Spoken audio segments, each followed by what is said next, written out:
কিন্তু তুই প্রথমে যখন তুই এই মুহূর্তে ভরপেটটা মদ খেয়েছিস, তোর মুখ থেকে ভক ভক করে মদের গন্ধ হয়েছে, তারা কিছু বলবে না।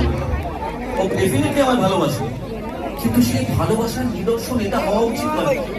তোর ভালোবাসার কারণটা কি? তুই আমাকে দেখেছিস, আমি তোকে দেখেছি, তোর নামটা মনে আছে জয়ন্ত, এটুকুই তো। নাকি পাবলিক ভিডিও করবে, সেই ভিডিওটা সোশ্যাল মিডিয়ায় ভাইরাল হবে, এটা ওইটার জন্যই তো তুই করলি।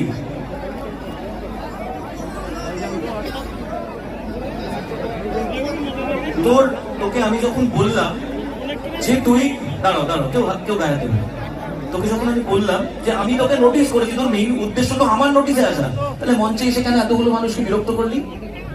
তাই তো করলি, গানটা কেন থামিয়ে দিলি? Thank you. আমাকে সবাই ভালোবাসে এখানে যতজন আছে, আমি ডেফিনেটলি অ্যাকসেপ্ট করি, কিন্তু তখন অ্যাকসেপ্ট করি যখন কেউ হঠাৎ করে আসে। তুই আমাকে দেখেছিস, আমি তোকে দেখেছি, তারপরে তুই এসেছিস, এটা তুই ভিডিও করার জন্য এসেছিস, এটা তো ভিডিও করার জন্য এসেছিস। প্লিজ আয় নিচে যা ভাই। ঠিক কথা বলেছি কিনা? ও প্রথমে একবার এদিকে এসেছে, ওর সাথে আমি কথা বলেছি, ও আবার এদিকে এসেছি, আমি আবারও কথা বলেছি, তারপরে একটা গানের মাঝখানে এসে এইভাবে তো।